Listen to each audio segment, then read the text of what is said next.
अरसा दराज से कचहरी सिस्टम का शिकार होने वाले और इंसाफ की तलाश में भटकने वाले पाकिस्तानियों में से एक बहराकऊ की रिहायशी फायजा मसूद भी है, जो एक मुलाजमत पेशा खातून है और इंसाफ की तलाश में इस्लामाबाद कचहरी में बहुत सी तकलीफ का शिकार है। मुझे बड़ी बेदर्दी से मारा गया रोड पे, तो उसके बावजूद भी मैंने वुमेन थाने में दी है, बराको थाने में। तो किससे मारा आपको? जी, ये मेरे रिलेटिव हैं। किस खुशी में मारा उन्होंने आपको? उनका मेरा एक फैमिली केस था इधर, 24 तारीख थी मेरी, मैं आई थी और उनने मेरे पे इधर कचहरी में भी हमला किया, लेकिन पुलिस वालों को मैंने कॉल भी किया, फिर उसके बावजूद भी उन्हें पकड़ा नहीं उनको। पुलिस वालों ने क्यों नहीं पकड़ा उनको जब आप पे हमला किया दूसरी पार्टी ने? पैसे लिए हुए थे तो फिर तो कैसे पकड़ना था। कचहरियों में केस की पैरवी करने वालों को अपने फरीकैन की तरफ से सरेआम धमकियां मिलती हैं और किसी भी इंसान की कचहरी में कोई सिक्योरिटी नहीं है। फायजा मसूद किन हालात में इंसाफ की जंग लड़ रही है, ये बात अरबाब इख्तियार को जरूर सुननी चाहिए।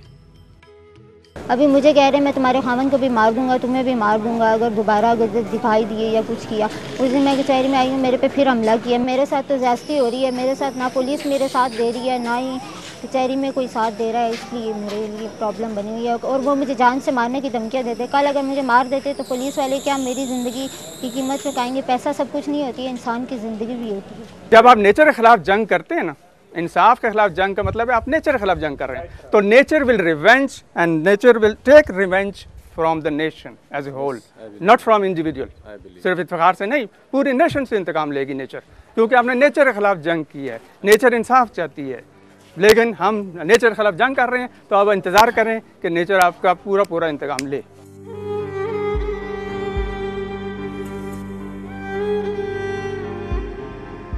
राशि पुलिस एहलकार, करप्ट पटवारी और जजों के बेईमान रीडर्स वो खून आशाम बलाएं हैं जो सिर्फ और सिर्फ पाकिस्तानी अवाम के लहू पर पलती हैं।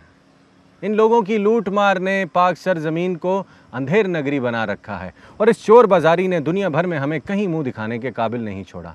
लेकिन सवाल ये पैदा होता है कि अगर हमारी कौम का बच्चा बच्चा इन लुटेरों के कारनामों से अच्छी तरह वाकिफ़ है तो हमारी किस्मतों पर बरा जमान हुक्मरान इन्हें क्यों नहीं जानते, इन्हें क्यों नहीं पहचानते, इन्हें क्यों नहीं पकड़ते? हमें बहैसियत कौम एक बात को अच्छी तरह से याद रखना चाहिए कि मुआशरे कुफ्र के साथ तो ज़िंदा रह सकते हैं, लेकिन इंसाफ के बगैर नहीं। दुनिया में एहतसाब ना हो सका तो रोज़े महशर हिसाब ज़रूर होगा। Just take good care of yourself always. अल्लाह हाफ़िज़।